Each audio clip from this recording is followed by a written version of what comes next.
Vamos a hablar del tema de vacunación. Les estaba diciendo ahí en mute, con la presentación abierta, que esta vez ya estamos como en otra fase distinta de lo que hablamos hace un año. Hace un año teníamos muchísima incertidumbre, muchísimos miedos, muchísima preocupación por lo que pudiera pasar por el coronavirus que se nos iba a venir encima.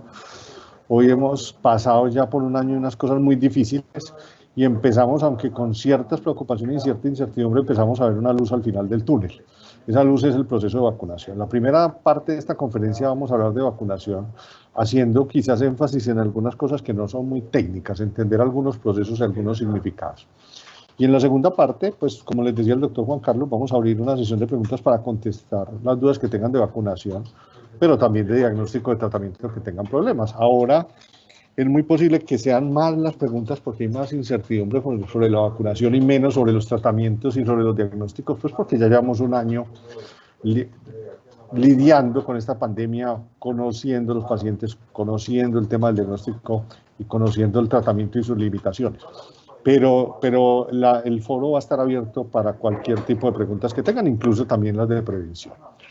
Entonces, las vacunas para coronavirus, y hay que entender una cosa importante, están hechas bajo una tecnología que ya se conocía. Y en la próxima diapositiva la vamos a ver.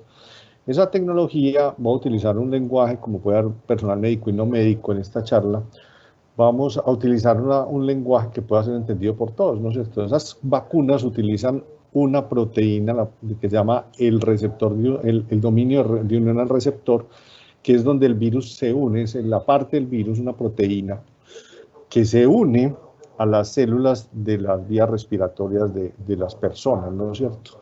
Esa proteína, que se llama el RBD, que queda en la espiga, que es los chusitos que tiene el coronavirus, es la parte que es como mejor conservada, o sea, que se pensaba que era mejor conservada, o sea, que menos mutaciones tenía del virus. Resulta que cuando empezó la pandemia, pues lo primero que hicieron fue hacer todo el mapa genético del virus, identificar toda la estructura del virus, y identificaron cuáles componentes del virus podían ser útiles para elaborar una vacuna. Primero se dieron cuenta si el virus podía ser susceptible de construirse una vacuna contra él, porque no todos los microorganismos pueden tener una vacuna. En este caso, pues resultó que sí, y encontraron que esta proteína, este componente de la espiga, pues se conservaba muy bien. Y eso es importante porque si eso cambia mucho, y ahora vamos a ver el impacto más adelante de eso, si eso cambia mucho, pues yo hago una vacuna, pero al día siguiente ya no le sirve porque el virus mutó.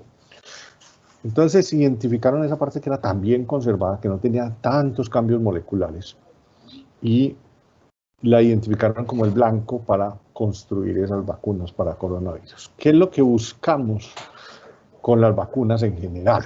O sea, que haya una respuesta inmune efectiva a través de anticuerpos, a través de unas células del sistema inmune que llaman células T, pero hay distintos objetivos con el proceso de vacunación, ¿no es cierto? Ahora vamos a volver más adelante de eso, pero yo puedo buscar prevenir la infección, prevenir la transmisión, prevenir la enfermedad sintomática, prevenir las formas severas o prevenir la muerte. O sea, no solamente las vacunas pueden estar dirigidas a prevenir la infección o a prevenir la transmisión, y de hecho nos vamos a dar cuenta que para el caso del coronavirus eso ha sido el objetivo menos importante de todos. Para todos, tener un concepto claro y muy coquito de qué es lo que se trata con las vacunas, es que supongamos que hablemos del sarampión, ¿no es cierto? Cuando mi cuerpo tiene una infección por sarampión, y yo la tuve cuando estaba chiquito, estuve muy enfermo, pues uno tiene inicialmente una respuesta inmune que es muy desorganizada, muy generalizada, poco específica, y realmente pues en relación daño-beneficio, pues a veces termina siendo más dañina que benéfica. Muchos pacientes terminan muriendo, teniendo secuelas o enfermedades graves de cuenta de la respuesta inmune y no tanto del microbio, que en este caso el sarampión. Lo mismo pasa para el coronavirus. Han visto mucho que la tormenta de citoquinas pues no es tanto el virus, sino el sistema inmune lo que lo produce. Pero a la vez el sistema inmune genera una inmunidad de memoria a través de las células T y B, y las células B principalmente genera una inmunidad de memoria. Y esa inmunidad de memoria es como una cosa que permite en el cuerpo identifican un antígeno específico, por decirlo así, una placa que permite decir, hombre, ese es el virus del sarampión, este es el virus del coronavirus, ¿no es cierto? De tal manera que si yo sobrevivo a esa primera infección y me vuelvo a exponer a ese virus o a ese microorganismo en general, pues yo puedo identificar fácilmente, decir, hombre, este es el virus del sarampión, y montar una respuesta inmune que es mucho más efectiva, mucho más específica y mucho menos dañina. De hecho, muchas veces ni siquiera me doy cuenta que me expuse al sarampión y mi sistema inmune me protegió. Ese tema de la respuesta inmune de memoria es la que tratamos de generar con las vacunas sin tener que pasar por el primer paso, que es enfermarnos o infectarnos. Entonces le presentamos al virus, en este caso el RBD, el dominio neuronal receptor, esa parte de la proteína de la espiga, le decimos al sistema inmune, mire, este es el virus del coronavirus, identifíquelo de tal manera que cuando su señor, su dueño, su hospedero, se exponga a ese virus, pues usted pueda montar esa respuesta específica, efectiva y no tan dañina. Eso es lo que tratamos de remediar, ¿no es cierto? Y lo tratamos de remediar de una forma que no es una forma nueva. Mire, y esto es una cosa muy importante para que se lo expliquen a los pacientes, a los familiares, o para que ustedes mismos lo entiendan si algunos todavía tienen dudas sobre si vacunarse o no vacunarse. Cuando hacen las encuestas sobre quiénes se quieren vacunar, pues la tasa de aceptación de las vacunas es entre el 60 y el 70%. La última de la que yo tengo conocimiento en Antioquia habla de 69%. O sea, hay un 31% todavía de personas que no se quieren vacunar. Esas personas tienen 4 razones para no vacunarse. A mí el coronavirus no me va a hacer nada. 2 de ellas son muy raras, son poco frecuentes, son las más raras, las razones que menos se expresan, y son: el virus a mí no me va a hacer nada y yo no creo en el coronavirus. Pero hay 2 que tienen un fundamento principal. Yo no creo que las vacunas funcionen y yo no creo que sean seguras.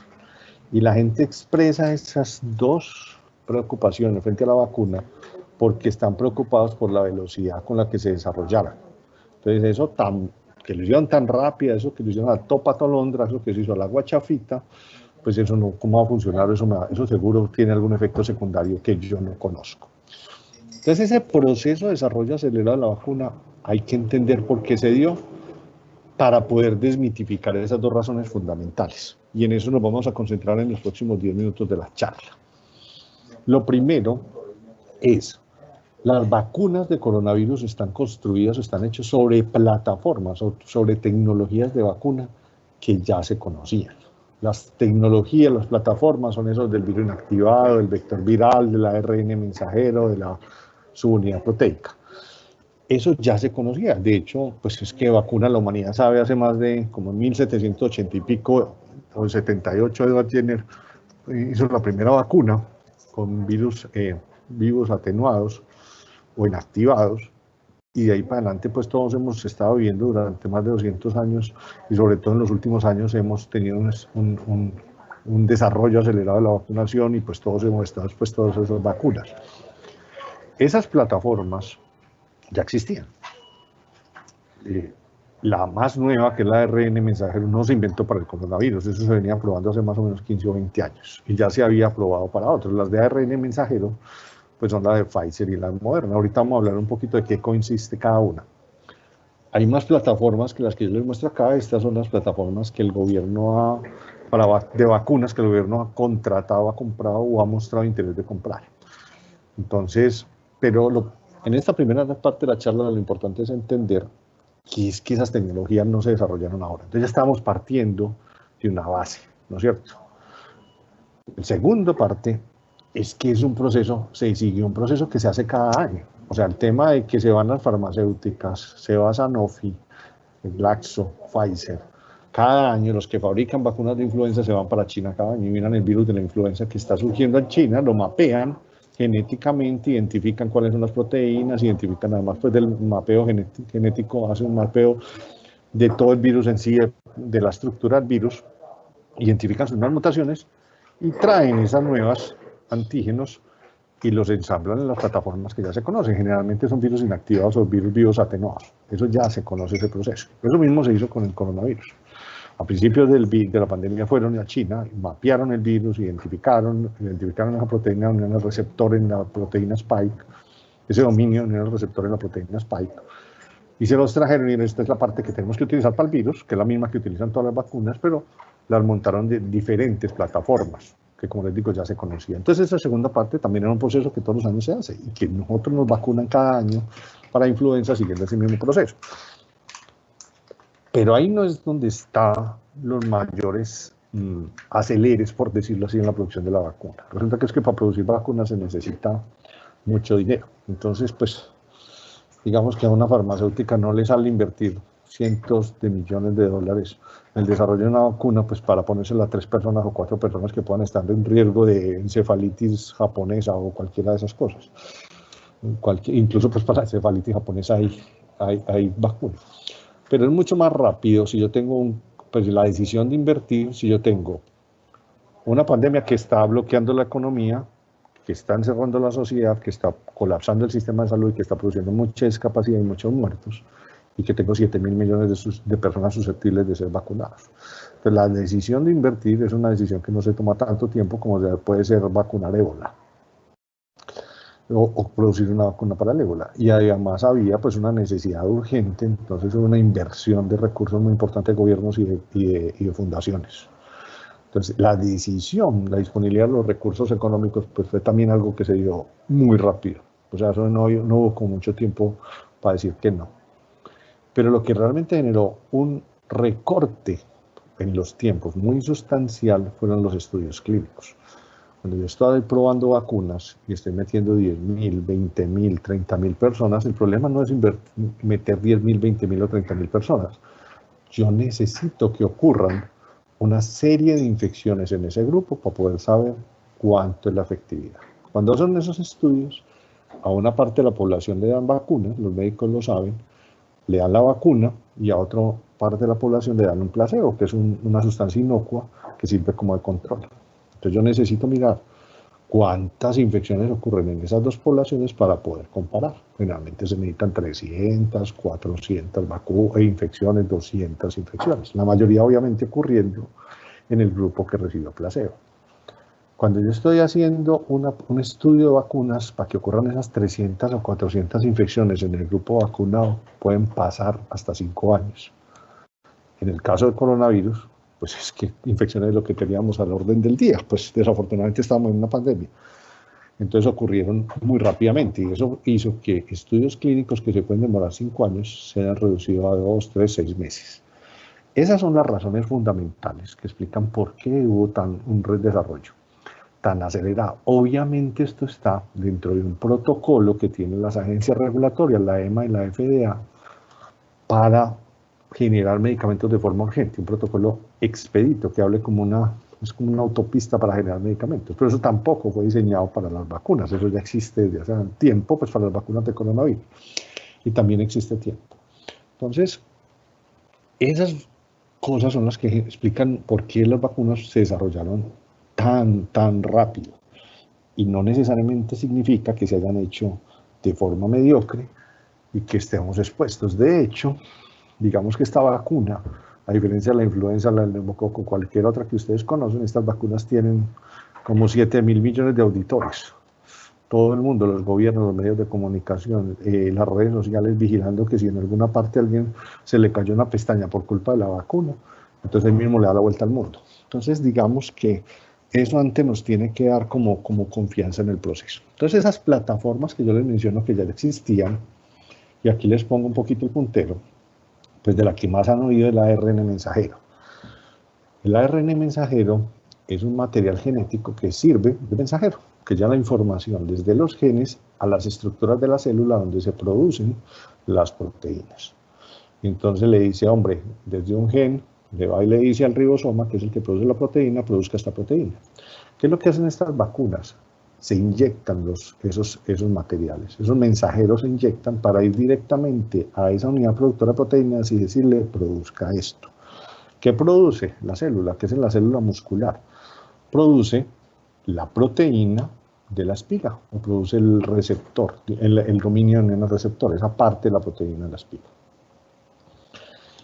Y le dice a la célula, fabrique esto. Y al fabricarlo, pues el sistema inmune lo identifica, dice, hombre, esta es una parte, esta es la sustancia que del coronavirus se genera inmunidad contra eso. ¿No? De tal manera que si desde afuera llega ese fragmento de proteína, esa proteína llega desde afuera, el sistema inmune lo reconoce y responde.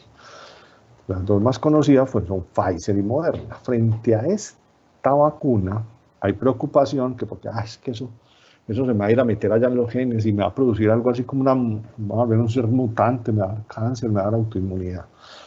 La verdad es que ese material, esos fragmentos de ARN mensajero, no pueden integrarse al genoma del huésped. O sea, no van allá y se te meten al gen.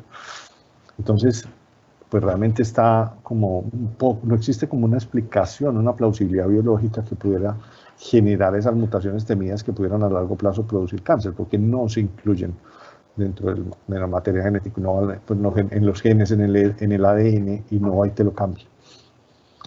Las bacterias inactivadas, que las conocemos hace muchísimo tiempo, y por ejemplo nos ponemos vacunas de influenza todos los años que están basadas en esta tecnología, porque las tecnologías de virus vivos atenuados ya han ido desapareciendo, que eran las principales en influenza, pues son virus que los matamos con calor o con químicos, pero esos virus mantienen la capacidad de estimular el sistema inmune. Entonces, por ejemplo, ahí están las chinas, Sinovac, Sinopharm.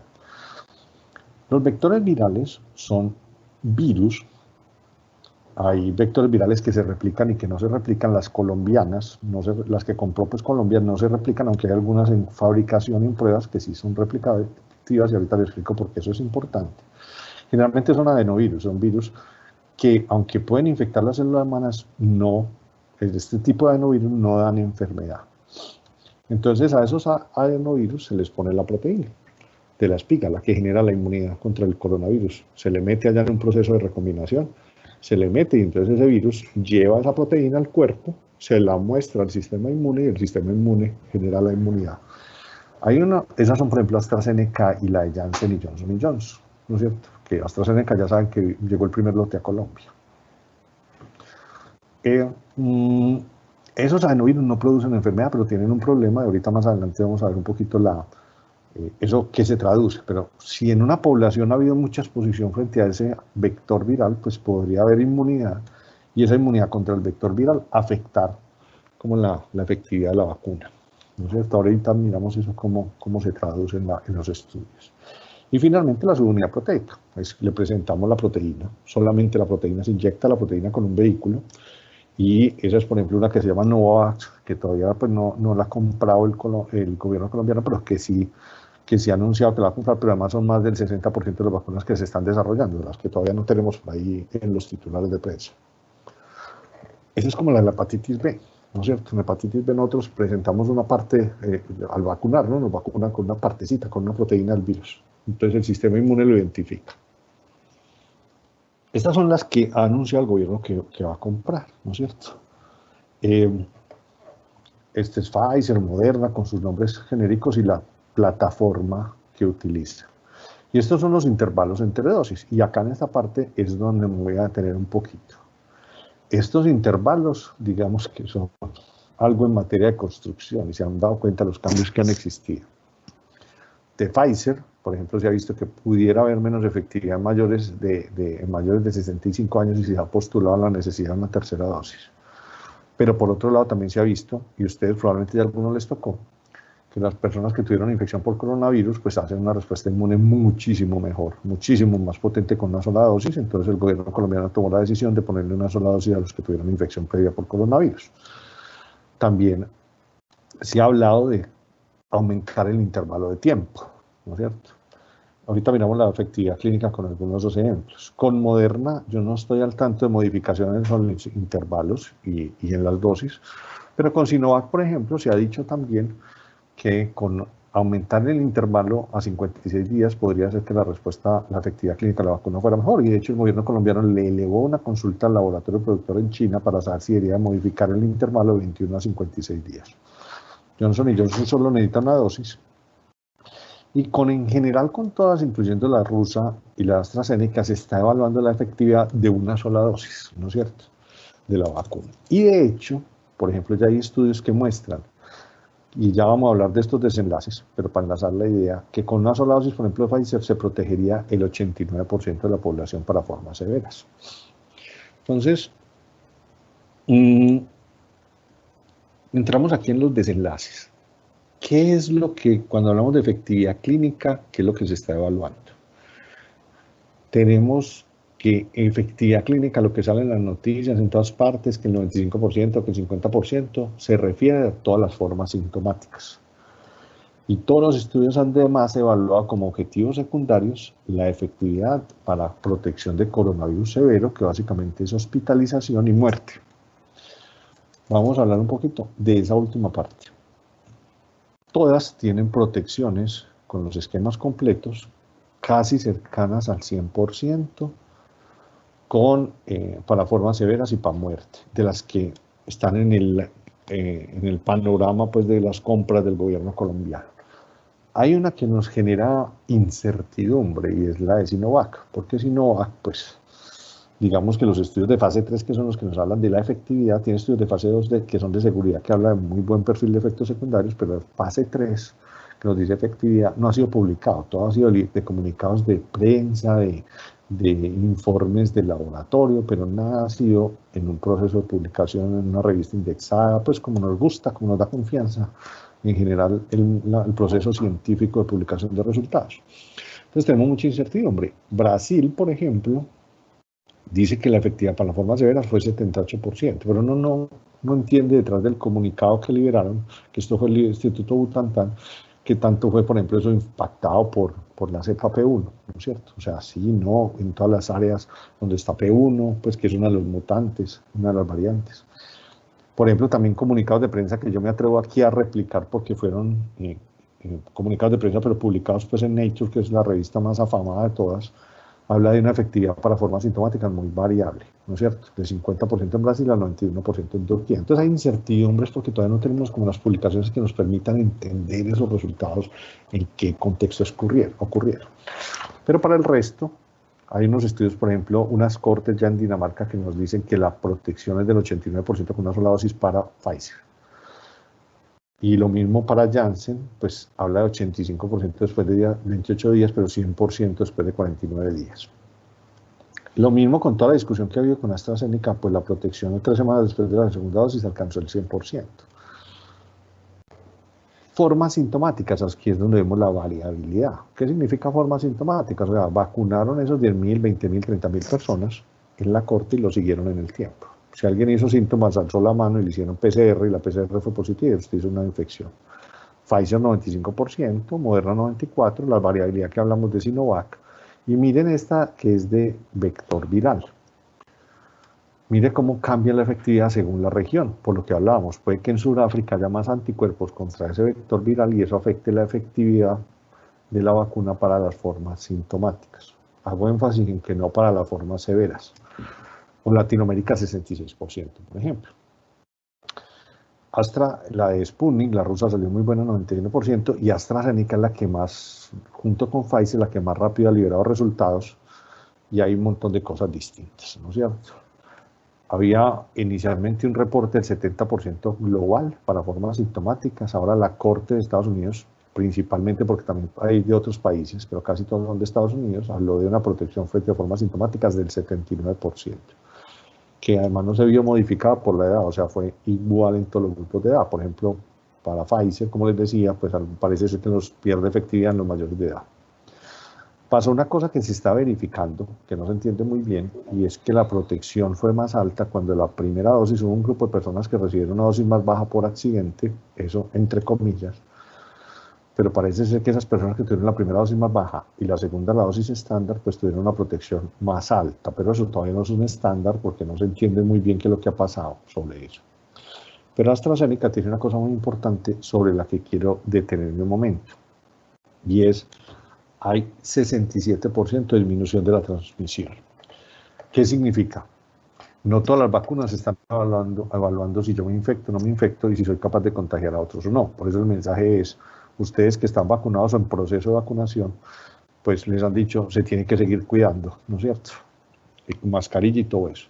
Porque usted puede que esté protegido contra las formas severas, pero no sabemos si está protegido contra la infección y pueda convertirse en un fomite ahí, en un transmisor de coronavirus andante si no se cuida. Y irse a pegar a su mamá que todavía no le ha llegado el turno, por ejemplo, o a su esposa que sea diabética. Realmente con las vacunas todavía no sabemos cuánto se impacta la infección y la transmisión, excepto para estudios. Esto es un reporte del comunicado de prensa AstraZeneca de la semana pasada. Entonces tampoco ha sido publicado es un análisis interino que habla que hay una disminución del 67% de la transmisión. Eso es muy bueno, pero pilas que todavía hay un 33% que puede seguir contagiando. Entonces, esta parte ya nos está empezando a dar luces de cómo puede ser el comportamiento de las vacunas frente a prevenir la infección y la transmisión del coronavirus. Y eso ahora lo vemos cuando al final hablemos un poquito de la inmunidad de rebaño. ¿Listo?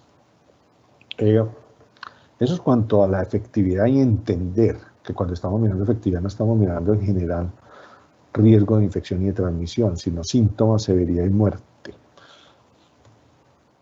Entonces muchos le preguntan a uno, bueno, ¿y cuándo es que nos vamos a tener que revacunar?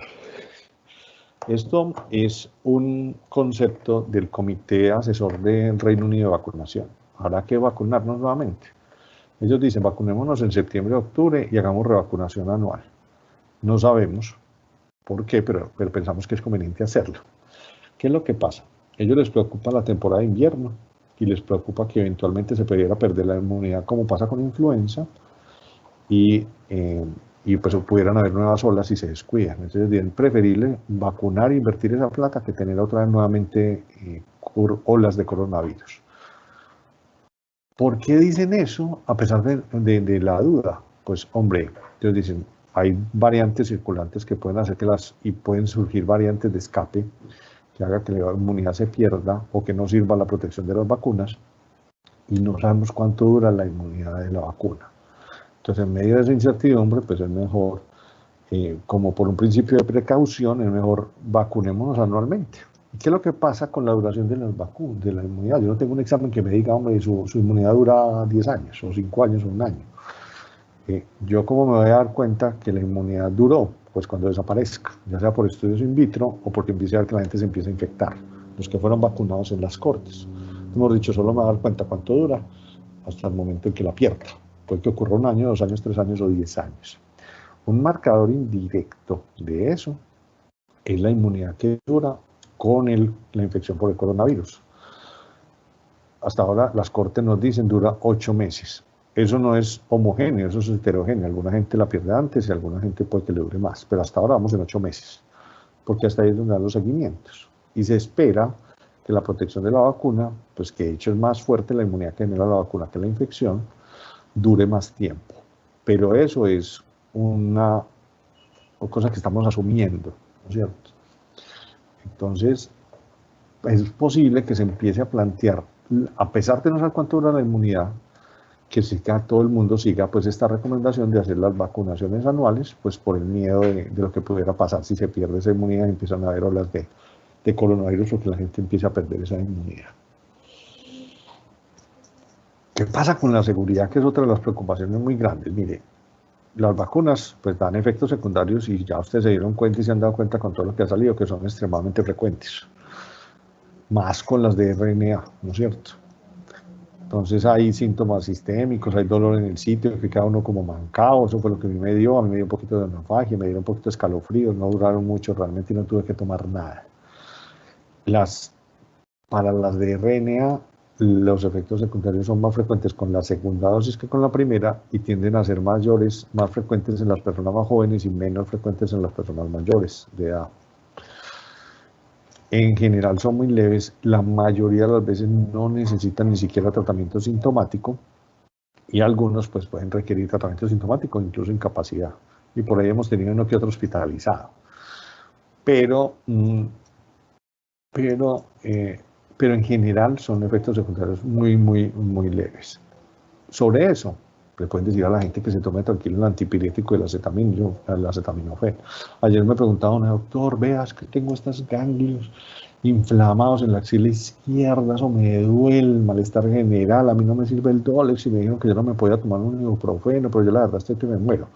No, claro que sí se puede tomar el antipirético, el antiinflamatorio, la INI. Eso no le va a afectar la respuesta inmune. Ese es otro mito que corre por ahí.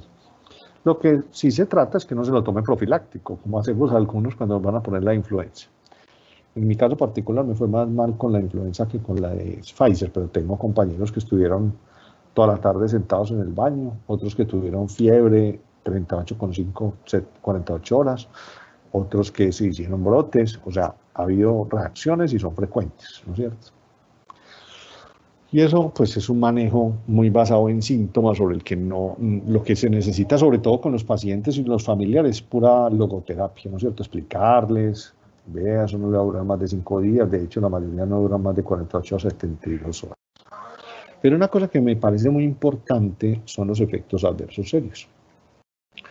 Los efectos adversos serios son muy raros. El principal son las reacciones anafilácticas. Y aquí hay varios elementos. El primero, son muy raros. Y a medida que se avanza en la vacunación nos damos cuenta que son todavía más raros. Sabemos que ocurren en los primeros 30 minutos después de la vacunación. Entonces, por eso lo de la observación, el que ha tenido antecedentes de alergia 30 minutos, el que no quiere, para que no salga por ahí y le dé el babiado en el bus o en el taxi. Pero lo importante, bueno, y otra cosa son las contraindicaciones frente a eso. La única contraindicación absoluta que existe contra la vacunación absoluta, otros son más bien precauciones, es una persona que haya tenido una reacción de anafilaxia con la primera dosis o haya tenido reacciones de anafilaxias, cualquiera que sea, pues un choque anafiláctico, una broncoespasmo con falla ventilatoria, una de esas reacciones de necrolisis epidérmica, Stevens-Johnson, etcétera, que a veces oímos hablar los médicos de ellas, con la primera dosis o con otra vacuna. Estrictamente no se debería generalizar a todas las vacunas, sino a las que comportan componentes, que tengan los mismos componentes de la vacuna que se va a aplicar, pero eso ya es muy difícil llegar hasta allá, hilar tan fino, entonces pues se generaliza a que usted tuvo una reacción alérgica con una vacuna previa, severa, sí, listo, pues una vacuna para coronavirus, ¿no es cierto? Hasta ahora yo solo llevo una paciente que le he dicho que no, de resto todos se pueden vacunar. Digamos que eso es lo que tenemos que conocer, eso es lo que tenemos que aconsejar, pero hay una cosa que es más preocupante y son los eventos coincidentes que hacen eco a través de las redes sociales y que se nos vuelve un problema muy grave. ¿Qué es eso de los eventos coincidentes? Ya nos han pasado varios, les voy a explicar el más claro de todos. En Noruega vacunan yo no sé cuántos viejitos mayores de 80 años, con cualquiera de las vacunas, creo que fue Pfizer o Moderna. Y después de la vacuna se mueren unos viejitos. Hombre, ¿los viejitos se murieron por la vacuna o se murieron porque les tocaba? Porque es que los viejitos se murieron a una tasa muy alta. Pues mayores de 80 años, pues eso es muy probable. Si yo vacuno 10 viejitos, es muy probable que en los días siguientes le fuera a tocar morirse a alguno de esos. Ese es el ejemplo más, pero no significa que porque se haya ocurrido en las horas o en los días después de la vacuna eso esté asociado a la vacuna. Tiene que haber una asociación, una relación de causalidad y eso implica una plausibilidad. Eso ha pasado para muchas cosas y ha producido muchos problemas. Acuérdense además de los viejitos cuando pasó lo de los mielitis transversa con AstraZeneca. Hubo 3 casos de mielitis transversa, que esos fueron los primeros que pararon la investigación, que eso dio la vuelta al mundo por redes sociales, hizo que la gente entrara en pánico. De los 3 casos que ocurrieron, 2 casos, uno ya venía con síntomas antes y otro tenía una esclerosis múltiple que había ya hecho daño de forma pues no clínicamente evidente, ¿no es cierto? Al hacerle la resonancia ya se había visto los cambios de la placa de mielinización, pues el daño que produce la mielitis, la esclerosis múltiple. Y solo queda un caso que ocurrió en tiempo después de la aplicación de la vacuna. Entonces parece que hubiera sido un caso posible, pero ese caso no se ha replicado nuevamente. Entonces ya empieza a perder fuerza el tema de que esté asociado con la vacunación, a pesar de que ya van tantas dosis de vacuna de AstraZeneca. Y nuevamente hace 15 días volvió a pasar con los eventos trombóticos. Pararon las vacunaciones en unos países de AstraZeneca, que porque habían ocurrido unos eventos de embolismo pulmonar y trombosis venosa profunda. Pero resulta que cuando fueron a ver si habían ocurrido, pero habían ocurrido una frecuencia menor a la esperada en la población sin vacuna. O sea, era menos frecuente de hecho. Y eran a las mismas tasas que se había visto con otros tipos de vacunas.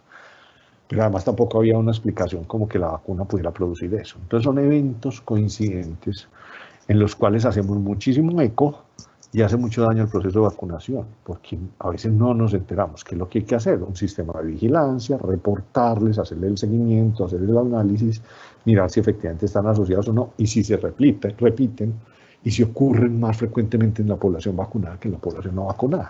El ejemplo local es lo que pasó con la enfermera que se vacunó, creo que fue en el sur de Bolívar, y que convulsionó y entonces dijeron que había sido por la vacuna.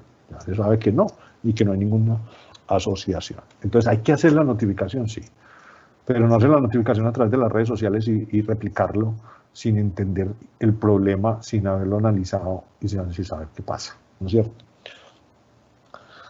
Sputnik no nos reporta como discriminado los síntomas, los efectos adversos en general globales, pero sí son, pues no nos hace discriminar la frecuencia, pero en conjunto, pues ocurren en 1 de cada 4 pacientes. Y Sinovac tiene un muy buen perfil de efectos secundarios. Hay más urticaria, pero no reacciones anafilácticas como tal, ¿no es cierto? Entonces, en general, tiene muy buen perfil de efectos secundarios. Hay unos efectos secundarios que se han estado empezando a reportar y son tardíos, sobre todo reacciones locales, que ya hay un primer reporte que ocurre luego de una semana, son autolimitadas, pues puede que puedan, generalmente no dan síntomas leves o sistémicos, o si los dan son muy leves, no contraindican para la segunda dosis, no contraindican nada, pues son muy leves y se hace manejo sintomático para que los conozcan, si de pronto los empiezan a llamar, ay, veas que me salió este brote después de la vacuna, o si a alguno de ustedes les llega a dar, ¿listo? Esto es lo que estábamos hablando, que me adelanté de lo de las trombosis, de los eventos trombóticos. Entonces les hago el llamado a poner moderación mientras entendemos si lo que está pasando es realmente asociado a la vacuna o es un evento coincidente, y evitar replicar. Esto fue el comunicado de AstraZeneca, pero ya el jueves de la semana pasada salió el comunicado oficial de la EMA, de la Agencia Europea de Medicamentos, que básicamente valida estos mismos hallazgos de la casa fabricante. ¿Cuál es el impacto de la vacunación? Y la experiencia más clara, aunque ya también el Reino Unido está empezando a liberar los estudios, y ahorita les voy a mostrar y qué es lo que vamos a ver. Y aquí nos vamos a ligar a la última parte, que es qué pasa con la inmunidad de rebaño, ¿no es cierto? Entonces, mayores de 60 años, en diciembre del 2020, empezaron a ser vacunados, y trabajadores de la salud. Y ahí en enero empezaron a ser vacunados el resto de la población en orden decreciente de edad.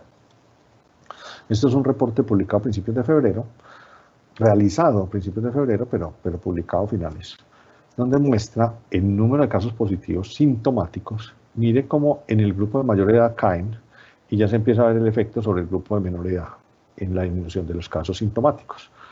No se veía en ese momento todavía el impacto sobre las hospitalizaciones en el grupo de menor edad, pero ya se veía en los mayores.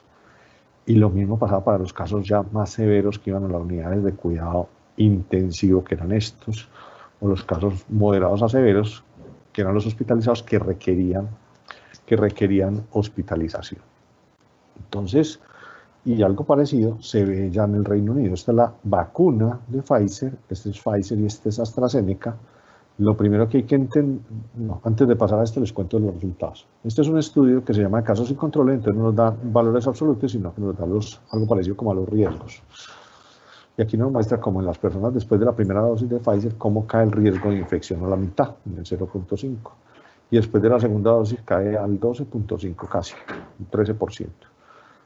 Cae pues, o sea, el riesgo de infección, la protección es del 87% después de la segunda dosis, después del día 14, ¿no es cierto? Eso todavía incluso sigue siendo mejorando a medida que va pasando el tiempo después de la segunda dosis.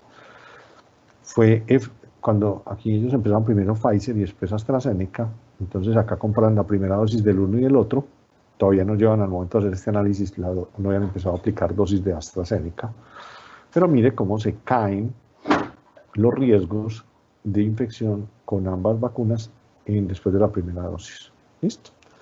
Eso se da más en un contexto que ya estaba circulando de forma amplia la variante del Reino Unido, que sabemos que es una variante que es contagiosa y de mayor mortalidad. Eso ya se demostró, pero la vacuna de AstraZeneca y la vacuna de Pfizer demostraron ser efectivas o dar protección a esas poblaciones. Y antes de cerrar, porque esta ya es la última diapositiva, ¿eso qué se traduce el tema de las variantes? ¿Cómo va? Variantes, prevención de la transmisión, inmunidad de rebaño. Ayer teníamos una discusión importante, ayer por la noche, sobre ¿vamos a alcanzar inmunidad de rebaño? No, ¿no es cierto? Entonces la inmunidad de rebaño habla del 70%, 80% de las personas protegidas frente a la infección. ¿Listo?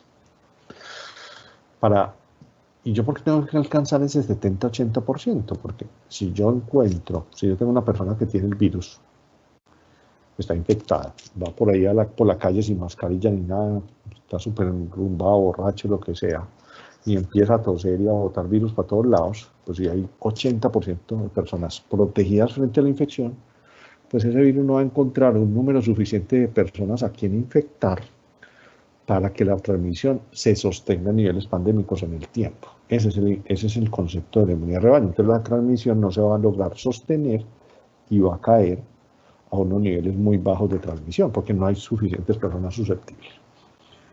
¿Cómo se logra la protección de la inmunidad de rebaño? Inmunidad lograda por la infección, inmunidad lograda por las vacunas. Y aquí la cuestión es, ¿realmente sí vamos a lograr prevenir la transmisión? ¿Sí vamos a lograr alcanzar ese nivel de población para que la transmisión del virus caiga? ¿O tenemos que empezar a pensar en otros paradigmas distintos? ¿Por qué las dudas de si vamos a alcanzar la inmunidad de rebaño? Uno, tenemos que vacunar mucha gente, pero hay una tasa de rechazo muy alta. Yo tengo que vacunar 70%, pero el 30% no quiere vacunar. Dos, hasta ahora no puedo vacunar a las maternas y los niños. Ahorita más adelante les explico esa parte. Y tres, mire que la protección, solo para el caso de AstraZeneca, que es la que conocemos la información, la protección frente a la transmisión solo alcanza el 67%. O sea, el universo de personas que yo vacuno, todavía hay un 33% que siguen siendo contagiosas. Pero entonces, ¿realmente importa tener la inmunidad de rebaño? Ese paradigma, ese santo grial que hemos hablado, pues depende. Y me devuelvo. A mí qué me importa que se transmita el virus si lo que se transmite no produce daño para la salud. Si a mí no me produce muerte, si no me produce hospitalizaciones severas, sino simplemente una gripa. Entonces realmente, pues no importa. Yo modifico, a través de la vacuna, yo modifico la historia natural de la enfermedad. Seguirá siendo importante para aquellos que no se quieran vacunar. Ellos seguirán estando en riesgo de tener infecciones severas y muerte. Eso bajo el presupuesto que no logremos alcanzar la inmunidad de rebaño. Si logramos alcanzar la inmunidad de rebaño, pues mucho mejor, porque cae la transmisión, el virus deja de circular, pues no deja de circular porque no va a desaparecer, pero circula a unos niveles muy bajos. Pero puede que tengamos un escenario distinto a alcanzar la inmunidad de rebaño. Eso además se puede ver amenazado por esto, las circulaciones de las variantes. ¿Qué es una cepa? ¿Qué es una variante? ¿Y qué es una variante de escape? Una cepa es un tipo de virus, un virus, coronavirus, que ha tenido cambios que ha tenido cambios genéticos, o sea, mutaciones. Esas mutaciones no producen un cambio en el comportamiento del virus de forma significativa. Hablamos de variantes cuando ha ocurrido un número de cambios que producen un número de mutaciones que producen un cambio en el comportamiento del virus. El virus se vuelve más transmisible, más contagioso, se vuelve más mortal, como esta cepa del Reino Unido, o simplemente no le sirven las vacunas. Cuando un virus no le sirve la vacuna, se llama una variante de escape. Está pasando, se esperaba que pasara, las variantes y las cepas no son nuevas, ocurren desde el principio, porque es un virus que no es el que más, no es como influenza, que tiene muchísimos cambios, pero digamos que es un virus que tiene por el tipo de virus que tiene, hay muchas probabilidades de tener mutaciones y cambios. Las variantes se observan, se conocen desde el principio. Pero digamos que empezó a tener cambios significativos en su comportamiento, desde acuérdense de aquella de Dinamarca, que tuvieron que matar esos animalitos como en septiembre. Desde ahí empezaron a generarse preocupaciones sobre las variantes. ¿Qué sabemos ahora? Pues hay unas que son más contagiosas y más mortales, como esta variante del Reino Unido. Hay otras que son contagiosas, pero no tan mortales, como la de Brasil y la de Sudáfrica. Y hay unas que se les escapan a las vacunas, como la cepa de Sudáfrica, la vacuna AstraZeneca, y parece ser que la variante de Brasil a la cepa china, a la vacuna china de Sinovac. Eventualmente no, con certeza van a seguir saliendo nuevas variantes de escape, o sea, variantes que no les sirvan las vacunas. Y por eso tiene que estarse haciendo la vigilancia y están haciendo como las remodelaciones de las vacunas, como dice por ahí un amigo mío. Hay que seguirlas vigilando que sale y ajustar las vacunas a las nuevas variantes. Eso va a ser un proceso permanente Y por eso es una de las razones que argumenta el Reino Unido para tomar la decisión desde ya. Pues ellos lo están analizando, todavía no lo han tomado del todo, de hacer las vacunaciones anuales, para hacer vacunaciones con vacunas actualizadas a las nuevas variantes circulantes.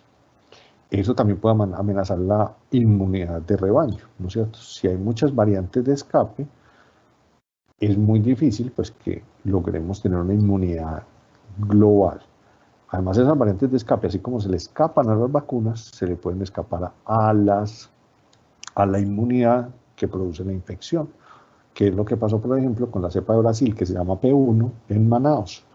La cepa P1 se dio cuenta que la inmunidad que se había adquirido con las otras variantes, perdón, no cepa, variante, antes, pues también producía, pues que la inmunidad que se había adquirido con las variantes previas no protegía del todo frente a la variante nueva, a la variante P1. Entonces esas variantes también pueden llevar a que esa inmunidad de rebaño no se alcance. Entonces es importante que ustedes, sus familias y los pacientes se puedan estar preparados en que hay que tumbar ese concepto de inmunidad de rebaño. Puede que haya que tumbarlo, pero que tengamos que enfrentarnos a una enfermedad, pues que simplemente a seguir viviendo con el coronavirus, pero con una enfermedad que no nos da nada, que no nos da sino una simple gripa y que complica a aquellos que no estén vacunados. Eso era lo que les quería contar de las vacunas. Hay probablemente unas preguntas muy específicas sobre las precauciones y las indicaciones que si quieren se las voy a contestar desde ya, antes de empezar a abrir el chat, y generalmente las preguntas surgen sobre condiciones particulares de vacunación, ¿no es cierto? Entonces,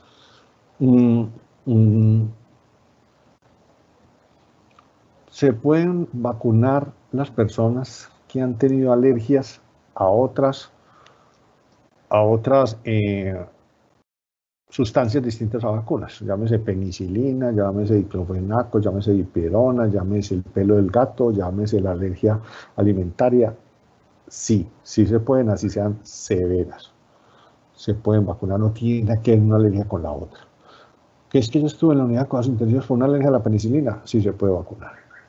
¿Se pueden vacunar personas anticoaguladas? Sí se pueden vacunar, con dos condiciones. Una, si usa warfarina, revísele que el examen que utilizamos para la warfarina, que se llama INR, esté en los parámetros adecuados. Dos, cuéntele a la vacunadora para que le haga con más cariño, le ponga una agujita más chiquita y le haga presión ahí durante un tiempo más prolongado para que no le dé el hematoma.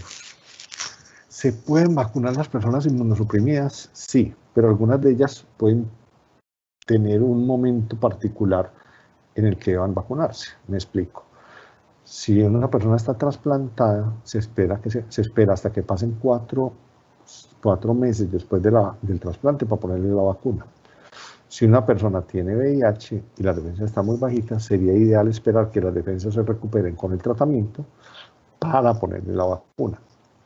Si una persona está le pusieron unos medicamentos que llaman rituximab o timoglobulina, se recomienda que se espere 4 a 6 meses para ponerle la vacuna. Esas son como en general las consideraciones particulares sobre las precauciones. Mujeres embarazadas, lactantes y niños. Entonces, en los niños ya están haciendo los estudios, yo creo que van a salir para tenerlos listos para el segundo semestre cuando empiece la etapa 5 de vacunación en Colombia. Las mujeres embarazadas también están haciendo los estudios y también deben más o menos estar saliendo para ese momento. Hombre, yo me puse la vacuna y no sabía que estaba en embarazo. No va a pasar probablemente nada. La plausibilidad, la posibilidad de que pase algo, pues es prácticamente nula. ¿Por qué? Porque estamos utilizando, como les decía al principio, tecnología que ya conocemos y que ya hemos utilizado en la embarazada sin ningún problema. Y que está lactando. Tampoco se piensa que, aunque pudiera pasar la vacuna o los anticuerpos por vacunarles al bebé, no se espera que le pase nada. Es un tema más desde el punto de vista legal. De hecho, las asociaciones de obstetricia en el mundo han dicho, dejen vacunar a las pobres embarazadas, a las mujeres lactantes. Pero obviamente, pues el gobierno tiene que ceñirse a las recomendaciones de los fabricantes y a la evidencia disponible. Si ellos dicen, abren la puerta, vacunen las embarazadas, y resulta que vacunan una embarazada y va un efecto coincidente que perdió el bebé y ahora se lo clavan al gobierno por haberle permitido ponerle la vacuna, ¿no es cierto? Entonces ahí hay un tema de prudencia. pero probablemente si alguien se vacuna, no. Y de hecho, el lineamiento permite que por prescripción médica una mujer en embarazo, una mujer lactando, pueda ser vacunada si el riesgo de infección es muy alto. Yo, por ejemplo, tengo una materna, una mujer, una obstetra trabajando intensivista, es que la hay, pues una mujer en embarazo trabajando intensivista, o una obstetra embarazada. Entonces, hombre, probablemente el riesgo de que ella se pueda infectar es alto y pues puede terminar afectando al bebé. Entonces, venga, lleve vacúnese, ¿no es cierto? Entonces, ahí también hay una cosa importante para aclarar. Yo no sé si, bueno, ya por aquí tengo unas preguntas. La primera es, ¿un paciente con trombosis venosa profunda y síndrome de plaquetas pegajosas se puede vacunar con cualquier vacuna? Yo me imagino que eso está muy derivado además por lo de los eventos trombóticos que estaba reportando pues con AstraZeneca, esa pregunta. Hasta ahora, pues los pacientes que tienen eventos trombóticos no tienen contraindicación para aplicarse las vacunas, ninguna de ellas. Como les explicaba, los eventos trombóticos que se atribuyen a la vacuna de AstraZeneca, pues han ocurrido con otras vacunas y además ocurren con más frecuencia en la población general. O sea, de hecho, en las personas vacunadas se ha visto que no es tanto como debería esperarse de esa frecuencia en la población general. ¿Un paciente alérgico al plasma se puede vacunar? Sí. De hecho, no tiene problema, porque es que realmente la sustancia que genera la alergia en la vacuna de Pfizer y en la de Moderna es el polietilenglicol, que eso pues es una especie de preservante que se le aplica. El mismo polietilenglicol que se toman para las preparaciones de colon, ¿no es cierto? Y eso pues no lo tiene el plasma. ¿A los cuántos días es ideal vacunarse luego de haber sufrido un coronavirus? Ah, bueno, esa pregunta sí que la hicieron porque nos estaba faltando. Ideal, no se sabe, ¿no es cierto? Es un tema más desde el punto de vista de optimizar recursos, ¿no es cierto? Entonces, si yo sé que las personas que tuvieron infección tienen un riesgo 10 veces menor de infectarse, pues de volverse a infectar, que lo que tienen las personas que no han sufrido infección de tener su primera infección, pues digamos que hay cierta protección. Entonces yo más bien, pues, utilizo esas vacunas en personas que no tienen ninguna protección y dejo de utilizarlas en las personas que eventualmente pudieran tener, que pueden, pues que por haber sufrido una infección tienen ya cierto nivel de protección. Entonces, más un tema desde la salud pública, desde el conocimiento, ¿no es cierto? Porque, como les decía, se espera que la protección de la vacuna dure más tiempo que la protección de la inmunidad, pero no lo sabemos todavía cuánto. Entonces uno dice, bueno, yo tengo que vacunar, es porque probablemente la protección de la inmunidad adquirida por infección se va a acabar más rápido, entonces yo te pongo la vacuna para que estés protegido más tiempo. Pero hasta ahora no lo sabemos. ¿Por qué los gobiernos toman la decisión? Pues para optimizar recursos. Entonces, Estados Unidos dijo a los 6 meses, porque el estudio que habla, que fue un estudio de trabajadores de la salud, que habla que las personas que tuvieron infección tienen un riesgo 10 veces menor de infectarse, eso se midió a los 6 meses. El gobierno colombiano inicialmente lo lanzó a los 6 meses y hubo una revolución, pues que hasta la gente de la unidad de cuidados intensivos les dijo que les dejaba de trabajar, entonces lo tuvieron que acortar a 3 meses. Pero fue más una decisión ahí como para apagar el incendio, que realmente que no tenga algún tipo de sustento. Entonces, por ahora, por lineamientos, a los 3 meses de haber puesto la coronavirus. Por evidencia científica, pues hasta 6 meses, 8 meses, que sabemos que hay una cierta protección, aunque no universal, sobre el riesgo de reinfección de las personas que tuvieron coronavirus previo. ¿Cuánto tiempo con una sola dosis es suficiente luego de haber sufrido el coronavirus? La evidencia actual existe para Pfizer. Lo que han mostrado son estudios in vitro en el que midieron la respuesta inmune, anticuerpos y celular en personas que le ponían una vacuna y ya habían sufrido coronavirus. Se dieron cuenta que la respuesta inmune de las personas que ya habían tenido coronavirus a una dosis de la vacuna fue impresionantemente más alta. O sea, uno de los estudios publicados en Lancet es una cosa así, una diferencia muy grande. Que eso se traduzca en una protección efectiva clínica no lo sabemos. O sea, son estudios in vitro. Pero digamos que con base en eso y en otras evidencias de que hay de todas formas una protección con una sola dosis, el gobierno tomó la decisión de aplicar una sola dosis de la vacuna a las personas que ya habían tenido coronavirus. Aprovecho y les aclaro que eso es bidireccional. O sea, si yo me puse la vacuna y a los 5 días hice el coronavirus, tampoco se le pone la segunda dosis. Aunque ahí eso estaba como un poquito dudoso, pues se le elevó una consulta al ministerio porque los estudios realmente lo que hicieron fue primero evaluar el que había hecho infección y después se le puso la dosis. Eso se está extrapolando a que yo le pongo la dosis y después hago la infección en los días siguientes. O sea, está aplicando para los dos, aunque los estudios se hicieron solamente primero infección y después vacuna. Es que hay mucha pregunta. Esperen, yo voy despacio. ¿Qué efectos produce la vacuna en un paciente con VIH? Prevenir la infección por coronavirus, de resto nada más. No, el tema de aplazar un poquito la vacuna en las personas que tienen las defensas bajas no es un tema de seguridad, es un tema de eficacia. Porque si yo tengo mejor respuesta, y de hecho se hace para otro tipo de vacunas, o sea, cuando uno tiene las defensas muy bajitas, un paciente con VIH tiene las defensas muy bajitas, uno espera hasta que se recuperen para ponerle otras vacunas, esperando que tengan la máxima efectividad. Lo mismo pasa con el coronavirus, no es un tema de seguridad. Como tampoco lo es para los pacientes trasplantados o los que reciben rituximab. No es un tema de seguridad, es un tema de eficacia, de lograr la máxima eficacia, al momento en el que la vacuna tenga la máxima eficacia. Bueno. Pacientes post-quimioterapia, ¿en qué momento de recibir la vacuna? Depende, ¿no es cierto? Si la quimioterapia fue con rituximab, hay que esperar 4 o 6 meses. Pero si es otro tipo de quimioterapia, algunas quimioterapias que son muy, muy depletoras, así muy inmunosupresoras, como pueden verse en algunos casos de leucemia o linfomas, es posible que se le pida a los pacientes que esperen que pase el efecto de la quimioterapia, que normalmente dura 21 días, los que ponen muy neutropénicos a los pacientes y eso. Pero estrictamente, la que sí haya que aplazarse de forma pues, prolongada son las que utilizan rituximab, que son para algunos linfomas y algunas leucemias. Personas vacunadas con otras vacunas, ¿cuánto tiempo después de ser vacunados para COVID? El lineamiento dice 14 días, antes o después, en el orden que sea. Pongo la del coronavirus y poner después la otra, o poner la otra y después la del coronavirus. Pero en algunos expertos han recomendado que se espere hasta un mes. Pues algunos expertos internacionales, el lineamiento del ministerio dice 14 días. ¿Es necesario suspender la lactancia materna post-vacunación? Yo voy a contestar esa pregunta como ya lo he hecho con otras mamás. Yo le he dicho, vea, los estudios no están todavía. Las asociaciones de obstetricia han dicho que no debería haber ningún problema y que por favor vacunen a los lactantes. El gobierno ha dicho que no hasta no tener los estudios. Finalmente, declarar que usted lacta o no lacta es una opción suya. Usted no tiene que ir allá al centro de vacunación a decir que estoy lactando.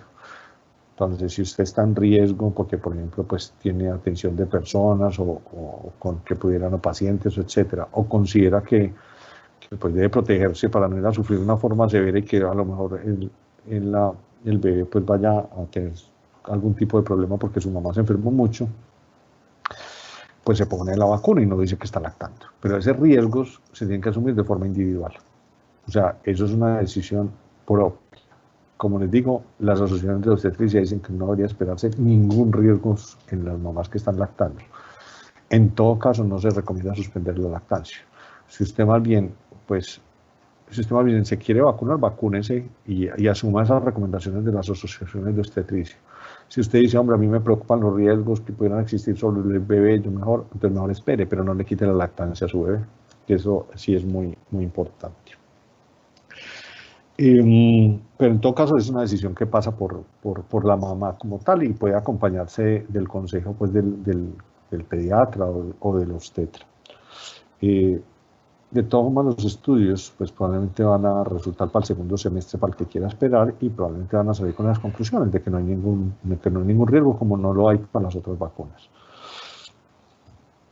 Un favor, si la persona que le aplican la vacuna y no presenta los signos que dicen antes de los 7 días es normal, sí, no, claro, súper, hay muchas personas que no les dan efectos secundarios y que no les pasa nada o son imperceptibles.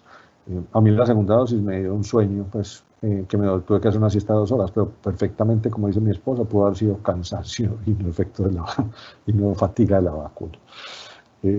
Entonces es posible que no haya ningún efecto secundario. Y sobre todo, por ejemplo, con las de Sinovac, tienen mucho menos frecuencia de efectos secundarios. Porque si las personas que han sufrido COVID responden mejor a la vacunación, deben esperar más de 90 días para poder recibir la vacuna. Es por un tema de optimización de recursos. Hombre, si usted está protegido, más protegido, no absolutamente protegido, no protegido del todo, pero tiene mucho menos riesgo de infectarse, pues venga, yo le pongo la vacuna a las personas que tienen mayor riesgo. ¿No es cierto? Es un tema de balancear la disponibilidad de la vacuna frente al riesgo individual. En cierto sentido es como lo mismo que hacemos con las poblaciones vulnerables. Yo le pongo la vacuna a los que están más vulnerables. Usted está menos vulnerable, entonces espérese un poquito. Pero es un tema ahí pues de equidad. Pues de equidad no, de distribución del recurso. Buen día. Si una persona es asintomática y se coloca la vacuna teniendo el virus sin saber lo que efectos tendría o le pasaría algo, no, no le pasa absolutamente nada. En los estudios está claramente descrito que las personas que se les diagnosticó en los días subsiguientes, 4 o 5 días, o sea, ya están incubando el virus, no les pasó nada. En el caso de Brasil, ¿podría existir la relación entre la vacuna usada y la aparición de la cepa P1? No, primero apareció la cepa P1. Pero sí hay una cosa que es difícil de explicar, es cómo la inmunidad que se genera frente a ciertas cepas puede favorecer la emergencia o la diseminación de otras cepas. Si por ejemplo la P1 no está, no, es una presión, es como una especie de presión selectiva. Si la P1 no la protege, si yo vacuno con Sinovac, por ejemplo en todo Brasil, y la vacuna de Sinovac no protege frente a la P1, se riega, se selecciona la P1 y la que se riegue, la que se disemina y tenga una pandemia por P1. Entonces no es que esté producida, pero sí puede seleccionar y favorecer la transmisión de las cepas, de las variantes de escape, ¿no es cierto? Que las variantes que no les sirven las vacunas. Y eso es una de las cosas. De hecho, por ahí había un científico alemán que lo decía en las redes sociales, que el tema de la vacuna antes podría generar más presión selectiva sobre ciertas variantes. Eso es cierto, eso es cierto. Lo que pasa es que a esas variantes hay que ganar la carrera, o sea, vigilarlas, identificarlas y actualizar las vacunas de forma rápida. Y la carrera se gana si hay menos transmisión. O sea, entonces, por eso una forma de ayudarle a las vacunas y a que las vacunas mantengan su efectividad y que se puedan estar actualizando frente a las nuevas variantes es limitar la diseminación de esas variantes. ¿Y cómo limitamos la diseminación de esas variantes? Pues con las medidas de prevención de la transmisión del coronavirus. La inmunidad por infección es directamente proporcional a los síntomas, es decir, al ser asintomáticos positivos, COVID-19 menor inmunidad. Miren, voy a hacer una explicación a esa pregunta con base en la experiencia, ¿no es cierto? O sea, sí sabemos que, aunque no es absoluto, sí hay cierta tendencia a que las personas que tienen una infección más leve tienen menos respuesta inmune que las personas que tienen infección. Eso ya está demostrado. Yo soy asesor de SURA y le hacemos seguimiento a los casos sospechosos de reinfección. No tenemos forma de probarlos porque se requiere pues como unos exámenes muy sofisticados, pero si no, sí ve que en general los casos que son altamente sospechosos de reinfección son casos que ocurrieron hace más de 6 meses en personas que tuvieron una primera infección más leve o una infección asintomática. Ese es el patrón del 90% de los casos. Entonces eso sí se correlaciona con lo que sabemos, ¿no es cierto? Que yo hago unas infecciones menos inmunidad si la infección es menos severa, es más leve. Se pueden aplicar la vacuna en pacientes con antecedente de púrpura trombocitopénica idiopática y cáncer de vejiga. Sí, pero depende de los medicamentos que se está utilizando. Para las PTI en algunos casos se requiere rituximab y ahí sería necesario esperar 6 meses. Pero si usted está, por ejemplo, manejo con esteroides o cosas de esas, no hay ningún problema. En general los cánceres de vejiga no reciben quimioterapias así muy inmunosupresoras. En general, el principio fundamental es hay que vacunar a los pacientes con cáncer y quimioterapia, porque es que esos son pacientes que tienen muchísimo riesgo de hacer complicaciones de coronavirus. Solo en casos excepcionales se preferiría diferir la vacuna, pero nuevamente les insisto, es hasta que tengamos es por un problema de efectividad y no un problema de seguridad. Hay algunas vacunas que sí podrían tener problemas de seguridad en las personas inmunosuprimidas que se están desarrollando, pero esas ni siquiera están como en el horizonte todavía de ser aprobadas y mucho menos de ser compradas por el gobierno colombiano. En el momento en que se decida comprarlas, pues empezaremos a discutir eso, pero por ahora no. Y ya no tenemos más preguntas. Esta fue la última mensaje. Bueno, no sé si está todo claro.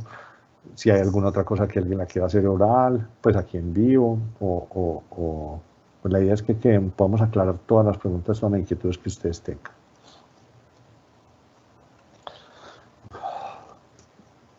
O si alguien quiere que aclaremos algo de lo que ya hablamos y no quedó claro.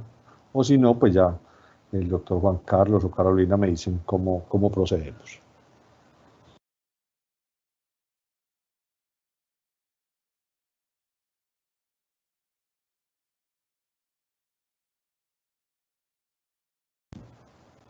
Bueno, por aquí ya no hay más. No sé si en el chat tienen algo más.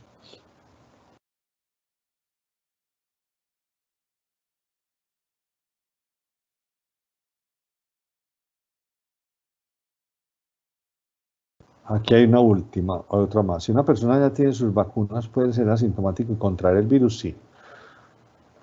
No se ha estudiado con todas las vacunas, pero ya por lo menos hay una vacuna que lo estudió, que es la de AstraZeneca, y aunque sabemos que puede haber infección asintomática y puede haber transmisión, aunque baja mucho el riesgo de transmisión, la probabilidad de contagiar a otros sigue existiendo esa probabilidad con la vacuna AstraZeneca. Con Pfizer y las otras no lo sabemos todavía. Existe luz en relación entre el uso de dexametasona en paciente ambulatorio, aumento de complicaciones y mortalidad.